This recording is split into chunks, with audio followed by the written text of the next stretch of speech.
और मेरे mathematicians, great mathematicians बच्चों, कैसे हैं आप सब? होप आप सभी बहुत अच्छे होंगे। तो आज हम करेंगे इस एक्सरसाइज 12.1 के हर एक क्वेश्चन को आपके साथ। तो स्वागत है आपका शिव कोचिंग क्लासेस पे। आज हमने क्लास 8 मैथ की जो ये एनसीईआरटी वाली बुक है, इसका चैप्टर 12 हमने शुरू किया था, फैक्टराइजेशन। उसका पार्ट 3 हम लोग देखने वाले हैं। एंड इट्स माय सजेशन कि अगर अभी तक आप लोगों ने पार्ट 1 और 2 नहीं देखा है तो first go and watch them.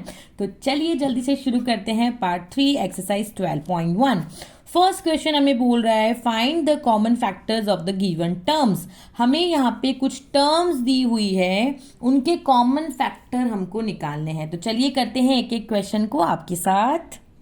सबसे पहला क्वेश्चन है हमारे पास 12x और 36। तो यहाँ पे हमारे पास ये टू टर्म्स हैं। क्या है? टू टर्म्स हैं, एक 12x है और एक 36 है।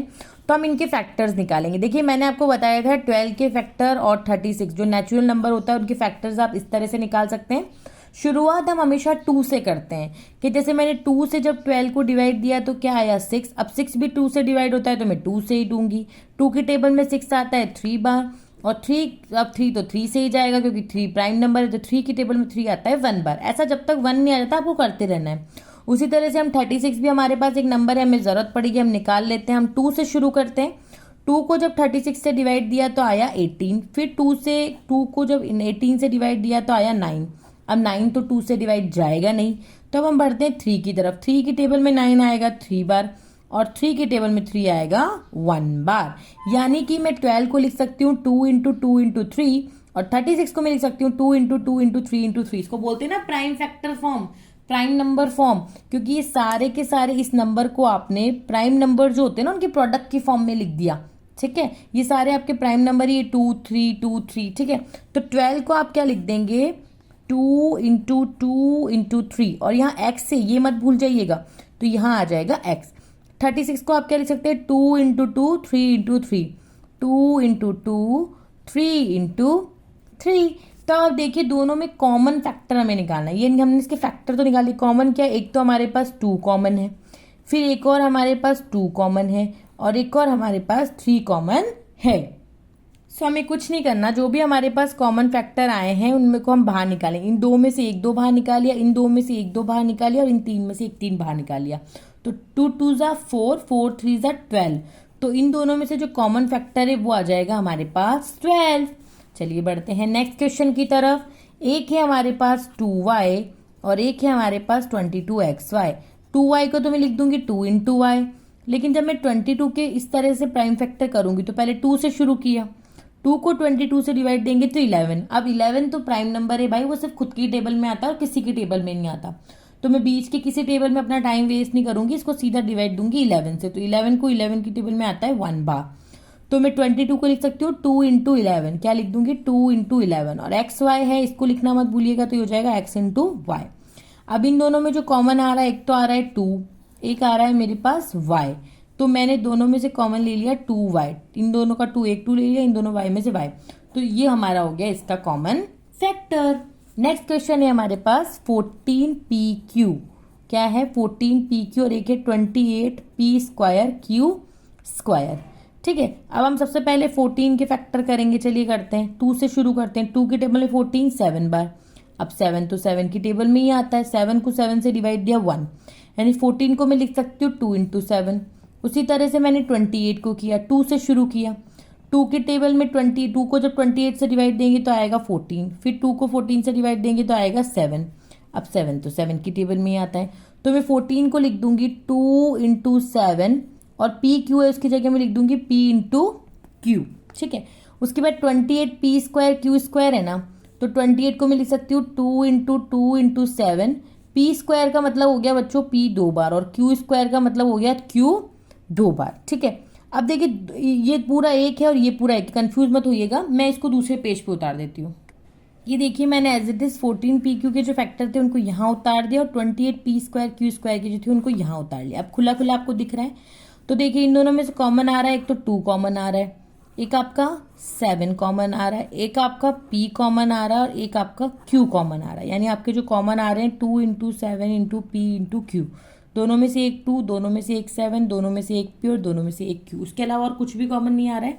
तो 7 टू हो जाएगा आपके पास 14 और पी क्यू हो जाएगा पी क्यू। सो ये हो जाएगा आपका फैक्टराइजेशन का आंसर। सो इसका जो आंसर होगा वो आपका इसका आंसर आ जाएगा 14 पी क्यू। ठीक है, चलिए बढ़ते हैं नेक्स्ट क्वेश्चन की तरफ। आपको इन तीनों में से कॉमन निकालना है। तो आपने पहले तीनों टर्म्स को साइड में इस तरह से लिख लिया। ठीक है, 2x को आप लिख दोगे 2 इंटू एक्स, 3x स्क्वायर को आप लिख दोगे 3 इंटू एक्स, 4 को लिख दोगे 2 इंटू 2। अब आपको तीनों में से कॉमन निकालना है, दो में से नहीं, तीनों में से। तो तीनों में क्या चीज है जो कॉमन आ रही है? 2 इसमें है, 2 इसमें नहीं है, 2 इसमें है, एक्स इसमें पर एक्स इसमें नहीं है। फिर यहाँ पे 3, मतलब तीनों में कुछ भी कॉमन नहीं आ रहा है। तो अब आप यहाँ जीरो मत कर दीजिएगा। बहुत से बच्चे यहाँ गलती करते हैं, वो जीरो लिख देते हैं। ऐसा आपको नहीं करना है। देखिए, मैंने आपको एक चीज बता दी, 1 सभी नंबर का फैक्टर होता है। हम यहाँ लिख नहीं रहे, लेकिन 1 जो है वो सभी नंबर का फैक्टर है। तो यहाँ और कुछ कॉमन नहीं आ रहा, मतलब इन तीनों में क्या कॉमन आ रहा है? 1। क्या कॉमन आ रहा है? 1। तो इसका आंसर हो जाएगा आपका 1, कि इन तीनों में कुछ कॉमन नहीं, वो कॉमन है सिर्फ 1। उसी तरह से नेक्स्ट क्वेश्चन है हमारे पास। एक है 6abc, एक है 24ab स्क्वायर, एक है 12a²b। तो 6 के भी हम लोग इस तरह से फैक्टर्स करेंगे, 24 के भी इस तरह से फैक्टर करेंगे और 12 के भी इस तरह से फैक्टर करेंगे। 2 से शुरू किया, 2 के टेबल में 6 3 बार, फिर 3 से डिवाइड दिया, फिर 2 से शुरू किया। हमेशा कोशिश हमें 2 से ही शुरू करनी चाहिए। 2 को 24 से डिवाइड देंगे तो आएगा 12, फिर 2 को 12 से डिवाइड दिया तो 6, फिर 2 को 6 से डिवाइड दिया तो 3, और 3 को 3 से डिवाइड दिया तो 1। उसी तरह से हम फिर 12 का देखेंगे। 2 को 12 से डिवाइड दिया तो 6, 2 को 6 से डिवाइड दिया तो 3, और 3 को 3 से डिवाइड दिया तो 1। यानी कि 6 को मैं लिख दूंगी 2 इंटू 3, 24 को 2 इंटू 2 इंटू 2 इंटू 3, और 12 को 2 इंटू 2 इंटू 3। तो 6 की जगह मैं लिख दूंगी 2 इंटू 3, और ए बी सी है तो मैं लिखूंगी ए इंटू बी इंटू सी। 24 को मैं लिख दूंगी 2 इंटू 2 इंटू 2 इंटू 3, और ए है तो ए, बी स्क्वायर का मतलब हो गया बी 2 बार। उसी तरह से जो 12a² बी है, तो 12 की जगह मैं लिख दूंगी 2 इंटू 2 इंटू 3, ए स्क्वायर है तो उसकी जगह मैं लिख दूंगी a इंटू ए, और b है तो b। अब हम देखते हैं इनमें कॉमन। तीनों में कॉमन आ रहा है, एक तो तीनों में 2 आ रहा है, और तीनों में अगर आप ढंग से देखेंगे तो 3 भी आ रहा है, तीनों में a भी आ रहा है, तीनों में b भी आ रहा है, और c जो है वो तीनों में नहीं आ रहा। c सिर्फ यहीं आ रहा है, c और कहीं पर भी नहीं आ रहा है। ठीक है, तो कॉमन हो गया। एक तो आपका आ गया 2, मतलब 3 2 है तो उसमें से एक 2 निकालेंगे। ठीक है, 3 कॉमन है तो 3 निकाल लिया, a कॉमन है तो a निकाल लिया, b कॉमन है तो b निकाल लिया। ठीक है, तो ये हो जाएगा 3 2 6, और a भी हो जाएगा a भी। तो ये आपका हो गया इसका कॉमन फैक्टर, जो इन तीनों में कॉमन है। अब हम बढ़ते हैं नेक्स्ट क्वेश्चन की तरफ। नेक्स्ट क्वेश्चन में भी हमारे पास कितनी टर्म्स हैं देखिए। एक है हमारे पास 16x³, एक है माइनस का 4x², एक है हमारे पास 32x। तो सबसे पहले हम 16 के भी इस तरह से फैक्टर कर लेंगे, 4 के भी फैक्टर कर लेंगे, और 32 के भी फैक्टर कर लेंगे। 2 से शुरू किया, 2 को 16 से दिया 8, 2 को 8 से डिवाइड दिया 4, 2 को 4 से डिवाइड दिया 2, और 2 को 2 से डिवाइड दिया 1। कई बार देखिए पूरा 2 से ही हमारा सॉल्व हो जा रहा है। फिर हमने यहाँ पे शुरू किया, 2 को 4 से डिवाइड दिया 2, 2 को 2 से डिवाइड दिया 1। इसी तरह से यहाँ पे क्या, 2 को 32 से डिवाइड दिया 16, 2 को 16 से डिवाइड दिया 8, फिर 2 को 8 से डिवाइड दिया 4, 2 को 4 से डिवाइड दिया 2, और 2 को 2 से डिवाइड दिया 1। देखिए यहाँ तो 2 2 से ही हमारा काम हो गया। तो यहाँ हमारा 2 आ रहा है 4 बार। देखो मैं आपको एक तरीका और बताती हूँ, अगर आप कंफ्यूज ना हो तो हम ट्राई कर सकते हैं। देखिए यहाँ 2 4 बार है ना, तो मैं 16 को ऐसे लिख सकती हूँ 2 की पावर 4, और x³ का मतलब हो गया x आपका 3 बार। ठीक है, यहाँ 4 में 2 2 बार है, तो मैं इसको ऐसे भी लिख सकती हूँ 2 की पावर 2, और 32 को मैं लिख सकती हूँ 2 की पावर 5, क्योंकि 2 कितनी बार है, 5 बार है। ठीक है, और ये x का x आ गया, और ये x² है तो x इंटू x आ गया, और इसके आगे माइनस है तो माइनस लगाना ना भूलें। ठीक है, अब हमें क्या करना है, देखो यहाँ 2 की पावर 2 है, यहाँ 2 की पावर 4 है, यहाँ 2 की पावर 5 है, तो 2 की पावर 2 यहाँ है, तो ये तीनों में हमारा कॉमन क्या आ गया, 2 की पावर 2। चलिए कंफ्यूज मत होइए, मैं आपको उसको पूरा खोल के भी दिखा देती हूँ। 2 की पावर 4 है, क्या है 2 की पावर 4, यानी कि 2 हमारा आएगा 4 टाइम्स, और फिर x³ है यानी x हमारा हो गया 3 बार, ये वाले में मैंने किया। ठीक है, अब नेक्स्ट वाला है 2 की पावर 2 है, तो 2 2 बार, और x आ गया हमारा 2 बार। 2 की पावर 5 है तो 1 2 3 4 5, और x है तो x, ये x² था तो x², ये x³ था तो x 3 बार, x² था तो 2 बार, x था तो x। अब देखिए आप इनमें क्या क्या कॉमन आ रहा है। इनमें हमारा 1 2 तो ये कॉमन आ रहा है, 1 2 हमारा ये कॉमन आ रहा है, एक हमारा तीनों में x आ रहा है, और भी हमारा 2 आ रहा है क्या? नहीं आ रहा है, नहीं आ रहा है ना। देखिए इसमें तो 2 और नहीं है ना, तो हमारे पास कॉमन क्या आया? 2, एक तो 2 यहाँ से, एक 2 यहाँ से और एक एक यहाँ से, 2 2 सा 4x। तो हमारे पास आंसर क्या आ गया इसका? 4x। क्या आ गया? 4x। उसी तरह से आप यहाँ पे भी देख सकते हैं। देखिए 2 की पावर 2 ही तो सबसे छोटी है, तो इसमें भी 2 दो बार तो 2 आएगा, इसमें भी 2 बार 2 आएगा। तो वही हमारे पास यहाँ पे आंसर आ जाएगा 2 की पावर 2 और एक x इनमें तीनों में आ जाएगा कॉमन। तो ये हो जाएगा 2 की पावर 2 का मतलब क्या हो जाएगा? 2 2 सा 4, तो 4x। तो आप चाहें तो आप इस तरह से पूरा खोल के भी कर सकते हैं। मैंने बस आपको एक नया कुछ चीज़ सिखा दिया, भैया पावर की फॉर्म में भी लिख सकते हैं, ठीक है। तो आप इस तरह से करेंगे तो भी सही है और ऐसे करेंगे तो भी सही है। चलिए बढ़ते हैं नेक्स्ट क्वेश्चन की तरफ। 10 PQ एक टर्म है, मैंने लिख लिया। 20 QR एक टर्म है, लिख लिया। और 30 RP एक टर्म है, मैंने लिख लिया। अब मैं पहले 10 की फैक्टर निकालूंगी। 2 से मैंने डिवाइड दिया 10 को, तो क्या आया? 5। फिर 5 तो 5 की टेबल में ही आता है, क्योंकि 5 क्या है आपका प्राइम नंबर। तो 10 की जगह मैंने क्या लिख दिया? 2 × 5। PQ है तो मैं क्या लिख दूंगी? P × Q। उसी तरह से मैंने 20 का भी निकाल लूंगी और मैं 30 का भी निकाल लूंगी, मुझे यहाँ 20 का और यहाँ 30 की जरूरत पड़ेगी। तो 2 से किया, 2 को 20 से डिवाइड दिया 10, फिर 2 को 10 से डिवाइड दिया 5, और 5 तो 5 की टेबल में ही आता है। 2 को 30 से डिवाइड दिया 15, फिर 15 2 की टेबल में तो आता नहीं है, 3 से करना पड़ेगा। 3 की टेबल 15 5 बार, और 5 तो 5 की टेबल में ही आता है।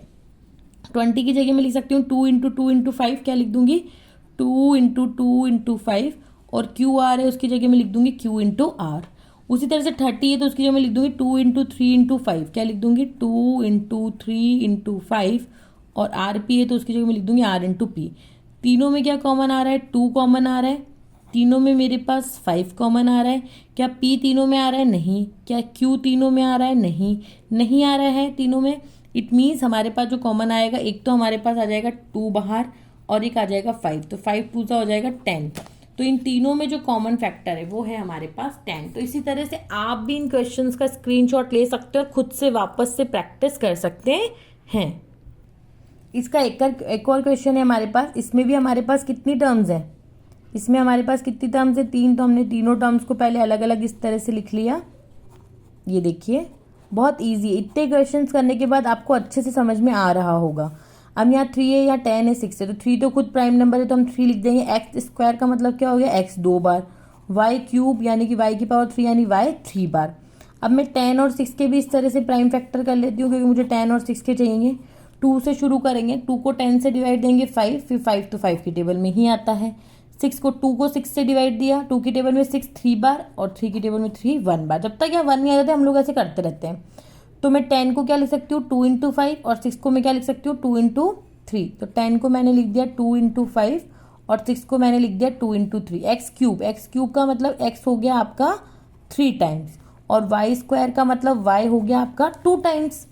X square Y square Z square, X square मतलब x 2 बार, वाई स्क्वायर यानी कि y 2 बार, और z आपका हो गया 1 बार, ठीक है। इन सब में देखिए क्या कॉमन आ रहा है? क्या सब में 3 आ रहा है? नहीं आ रहा है। क्या सब में आपका 5 आ रहा है? नहीं आ रहा है। 2 भी सब में नहीं आ रहा है। x देखिए, x 1 बार तो सब में आ रहा है, दूसरी बार भी x आपका सब में आ रहा है। y देखिए, y आपका 1 2 3 तीनों में आ रहा है, y 2 बार ही बच गया है, z 1 ही बार है। तो 2 बार x आ गया आपका, x × x, और 1 बार आपका y आ गया। तो x × x क्या हो जाएगा? x स्क्वायर यानी x की पावर 2 y। सो ये आपका कॉमन फैक्टर है इन तीनों टर्म्स में।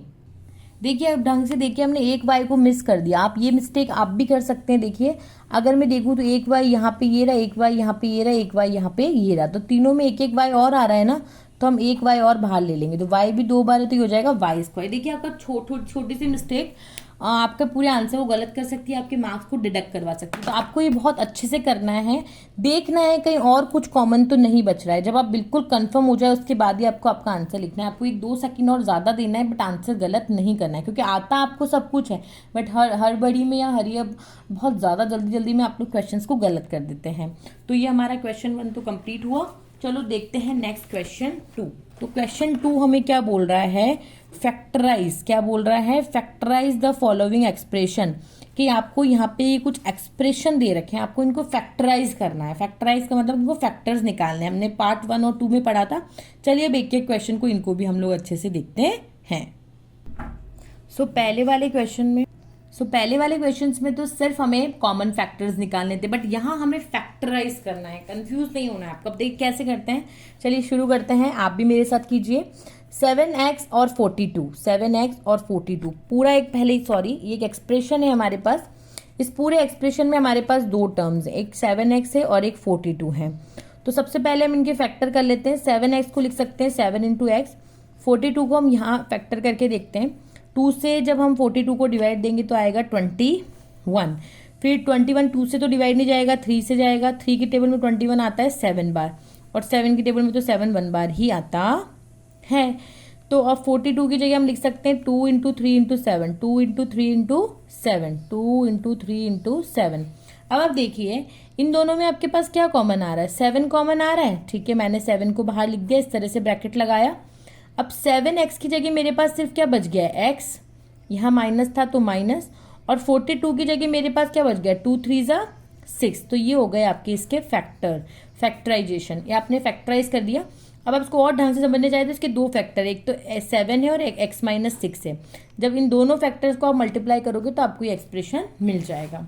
चलिए नेक्स्ट क्वेश्चन देखते हैं। इसको भी आपको फैक्टराइज करना है। इसमें एक टर्म 6p है और एक टर्म इसमें 12q है। तो पहले हम 6 और 12 दोनों के फैक्टर्स निकाल लेते हैं। 2 को 6 से डिवाइड दिया 3, और 3 से को 3 तो 3 की टेबल में ही आएगा। तो 6 को हम लिख सकते हैं 2 इंटू 3। अब हम 12 के भी फैक्टर इस तरह से निकालेंगे। 2 से शुरू किया, 2 की टेबल में 12 6 बार, 2 की टेबल में 6 3 बार, और 3 की टेबल में 3 1 बार। ठीक है, तो 12 को मैं लिख सकती हूँ 2 इंटू 2 इंटू 3। 6 को मैं लिख सकती हूँ 2 इंटू 3। 6 को मैंने लिख दिया 2 इंटू 3, और ये p का p।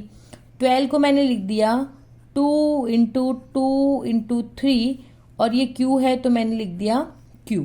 अब इन दोनों में देखिए आप क्या कॉमन आ रहा है, एक तो दोनों में 2 कॉमन आ रहा है, एक दोनों में 3 कॉमन आ रहा है, इसके अलावा कुछ भी नहीं आ रहा ना। तो 2 इंटू 3 तो आपका बाहर कॉमन आ गया। ठीक है, 6p की जगह आपका क्या बचा है, सिर्फ p बचा है, माइनस का माइनस क्योंकि यहाँ माइनस था। और 12q की जगह आपका बचा है 2q, क्या बचा है 2q। तो बाहर 2 3 जा 6, अंदर p माइनस 2q। तो एक फैक्टर इसका 6 हो गया और एक फैक्टर इसका p माइनस 2q हो गया। सो होप आपको ये अच्छे से समझ में आया होगा। नेक्स्ट क्वेश्चन जो है वो हमारे पास वो है 7a स्क्वायर प्लस 14a।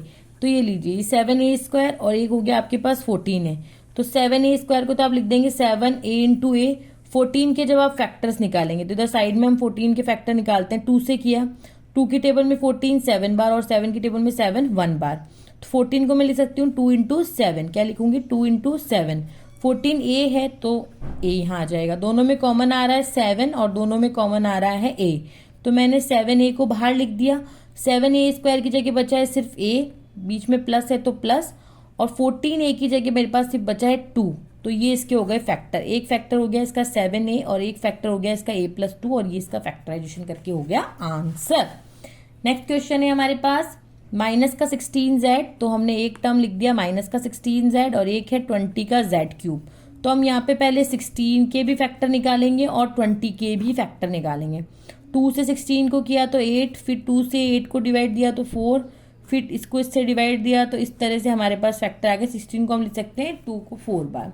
अब 20 इसको 2 से डिवाइड दिया 10, फिर 2 से डिवाइड दिया 5, फिर 5 से डिवाइड दिया 1, है ना। जो ये आपको टेबल बहुत अच्छे से आनी चाहिए।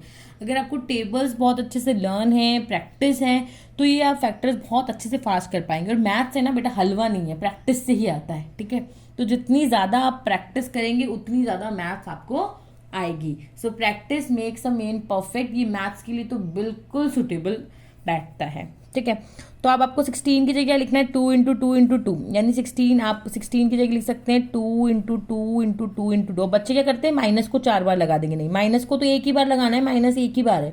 16 के आपने फैक्टर किए, z था तो आपने z लिख दिया।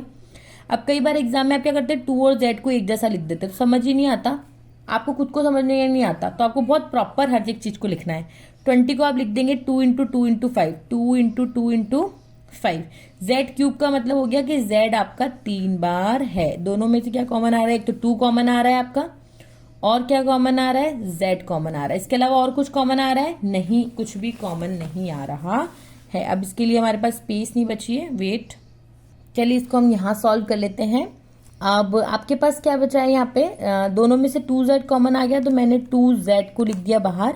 16z की जगह -16z की जगह आपके पास बचा है 2 2 2 2 2 ज़ा 4 4 2 ज़ा 8, और बीच में प्लस है तो यहाँ लिख दूंगी मैं प्लस। और 20z³ की जगह मेरे पास बचा है 5 2 ज़ा 10 और z इंटू जेड, यानी कि 10z²। अब आप इसको ऐसे भी कर सकते हैं, इन दोनों में से अगर आपने जैसे बाहर माइनस कॉमन ले लिया तो जो माइनस का था वो प्लस का, जो प्लस का है वो माइनस का। तो ये हो गए आपके इसके फैक्टर्स। तो इसका एक फैक्टर तो हो गया आपके पास माइनस का 2z, और एक फैक्टर हो गया 8 माइनस 10z का स्क्वायर। क्लियर है। नेक्स्ट क्वेश्चन जो है वो हमारे पास वो है ये दो टर्म्स। तो एक टर्म तो हो गई 20l²m, एक टर्म हो गई 30alm। तो 20 के जब आप फैक्टर करेंगे तो 20 के आपको इस तरह से अलग से फैक्टर करने पड़ेंगे, तो 2 से देंगे, अभी हमने करे हैं, अब आपको समझ में आने लग गया होगा। उसी तरह से जब हम 30 के भी फैक्टर करेंगे तो ये 3 से डिवाइड होगा ये। तो 30 को आप लिख सकते हैं 2 इंटू 3 इंटू 5, और 20 को लिख सकते हैं 2 इंटू 2 इंटू 5। तो 20 को आपने लिख दिया 2 इंटू 2 इंटू 5। l² का मतलब हो गया 2 बार l और एक m, ठीक है। 30lm, 30 को आप लिख सकते हैं 2 इंटू 3 इंटू 5, a का a, l का l और m का m। इन दोनों में से एक तो 2 कॉमन आ रहा है, और आपके पास क्या कॉमन आ रहा है, 5 कॉमन आ रहा है। दोनों में से l कॉमन आ रहा है और दोनों में से m भी कॉमन आ रहा है। तो आपके पास क्या क्या कॉमन आ गया, एक तो 2, एक 5, एक l और एक m। तो यहाँ ऊपर वाले में क्या बच गया, 2 और l, क्या बच गया 2l, प्लस था बीच में तो प्लस। 30alm की जगह क्या बच गया 3a, क्या बच गया हमारे पास 3a।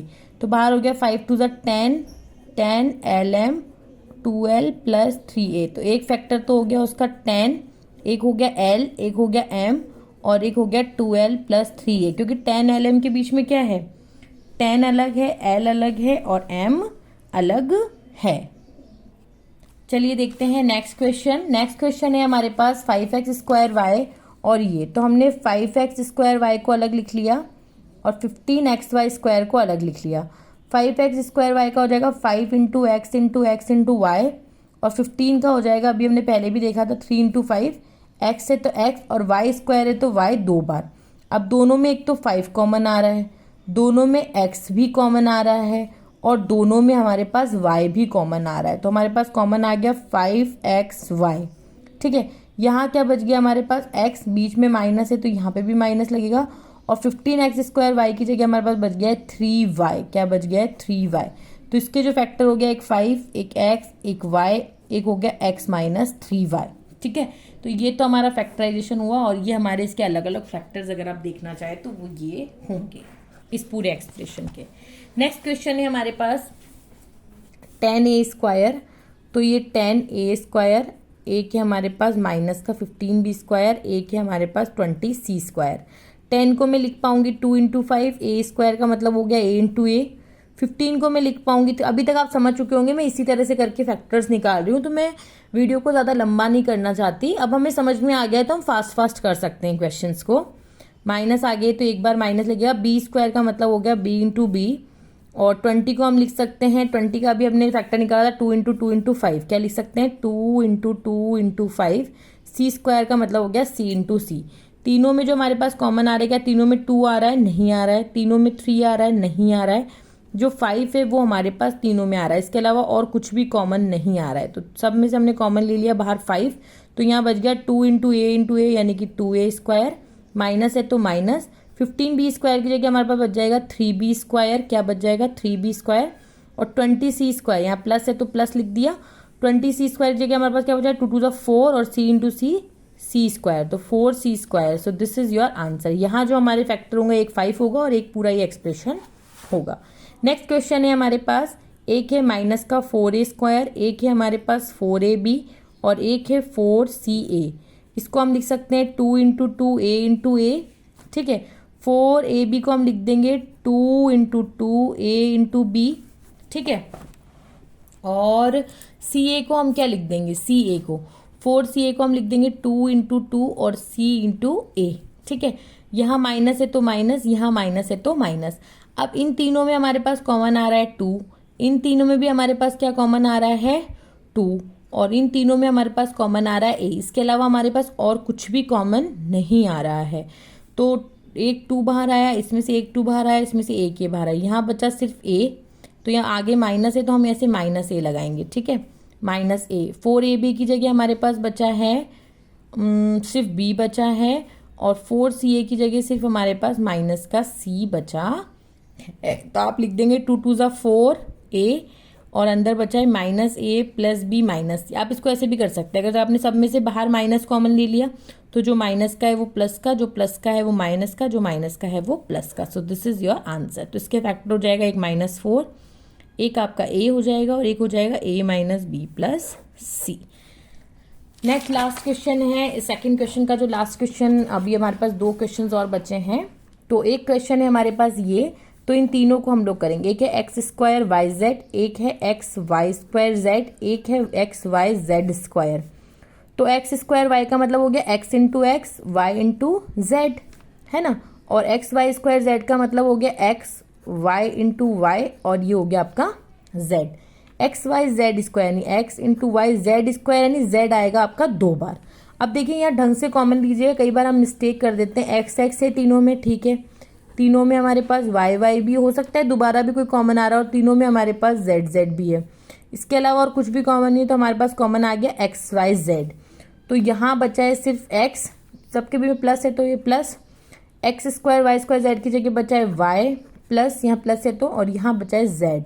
So this is your answer. और इसके फैक्टर होंगे एक एक्स, एक वाई, एक जेड, और एक हो जाएगा X plus Y plus Z. Last question है क्वेश्चन 2 का जो है ये, ए एक्स स्क्वायर वाई। तो एक तो हो गया हमारे पास ए एक्स स्क्वायर वाई, एक हो गया बी एक्स वाई स्क्वायर, और एक हो गया सी एक्स वाई जेड। कई बार हम ये वाई के ऊपर स्क्वायर हम एक्स को 2 बार लिख देते हैं, तो हमें आराम आराम से करना है। ए एक्स स्क्वायर है तो एक्स 2 बार, y, b x y square है तो वाई हो गया हमारा 2 बार, और c into x into y into z, ठीक है। अब आप देखिए इन तीनों में क्या कॉमन आ रहा है। तीनों में हमारे पास एक तो मुझे एक्स कॉमन दिख रहा है, एक मुझे तीनों में वाई कॉमन दिख रहा है, और तो मुझे एक्स ए बी सी भी तीनों में नहीं आ रहा है, एक्स वाई जेड। तो यहाँ मेरे पास कॉमन आ गया एक्स वाई, एक्स और वाई। तो यहाँ बच गया है ए एक्स, क्या बच गया है ए एक्स प्लस, देखिए यहाँ पे भी सबके बीच में प्लस है तो हम लगा देंगे। यहाँ बच गया है हमारे पास बी वाई प्लस, यहाँ बच गया हमारे पास सी जेड। तो इसके फैक्टर हो गया एक्स वाई, ये हो गया ए एक्स, ये हो गया बी वाई, और ये हो गया हमारे पास सी जेड। चलिए देखते हैं नेक्स्ट क्वेश्चन। अब एक्सरसाइज 12.1 का जो अगला क्वेश्चन है वो है हमारे फैक्टराइज। इनको भी हमें फैक्टराइज करना है, बट ये वैसे खाली कॉमन मेथड से फैक्टराइज नहीं होंगे। अगर आपको पता है तो पार्ट 2 में मैंने पूरा फैक्टराइजेशन पढ़ाया है रीग्रुपिंग से, तो आप एक बार पार्ट 2 जाकर के देखिए। और पार्ट 2 में मैंने एक एक क्वेश्चन सारा बहुत अच्छे से सॉल्व करवाया है, और पार्ट 2 हमारा पूरा डेडिकेटेड है फैक्टराइजेशन बाय रीग्रुपिंग, कि रीग्रुपिंग से फैक्टराइजेशन कैसे करते हैं। अगर मैं इस वीडियो में वापस से कराऊंगी तो ये वीडियो बहुत ज़्यादा लंबा होगा, एंड आई डोंट वांट कि वीडियो बहुत ज़्यादा लंबा हो। तो आप इस वाले को पार्ट 2 में जाइए। पार्ट 2 में आपको पूरा रीग्रुपिंग ही बताया गया है, उसमें आपके रीग्रुपिंग के जितने भी एग्जाम्पल है आपकी बुक में वो भी आपको मिल जाएंगे। 2 एग्जाम्पल्स हैं, और ये आपके 5 क्वेश्चन है, तो टोटल 7 क्वेश्चन है। इन 7 क्वेश्चन से आपको पूरा समझ में आ जाएगा रीग्रुपिंग, और इसी के साथ हमारी खत्म होती है एक्सरसाइज 12.1। अगर आपको मेरा पढ़ाया हुआ पसंद आया तो please subscribe my channel and share with your friends and families, and please जरूर से कमेंट कर दीजिएगा पार्ट 4। पार्ट 4 में मैं आपको सिखाने वाली हूँ फैक्टराइजेशन यूजिंग आइडेंटिटीज, क्या आइडेंटिटीज को यूज लेके आप फैक्टराइज कैसे करते हैं। तो तब तक के लिए मैथ्स को पढ़ते रहिए, मैथ्स के डर को भगाते रहिए, और ऐसे ही एक एक क्वेश्चन हम लोग आपके साथ करने वाले हैं। तो हमारी फैमिली का जल्दी से पार्ट बन जाइए आप भी शिव कोचिंग क्लासेस का, और प्लीज सब्सक्राइब कीजिएगा और कमेंट भी कीजिएगा, because your comments gives us motivation a lot. So please subscribe and comment, like, share. तब तक के लिए bye bye, take care, thank you.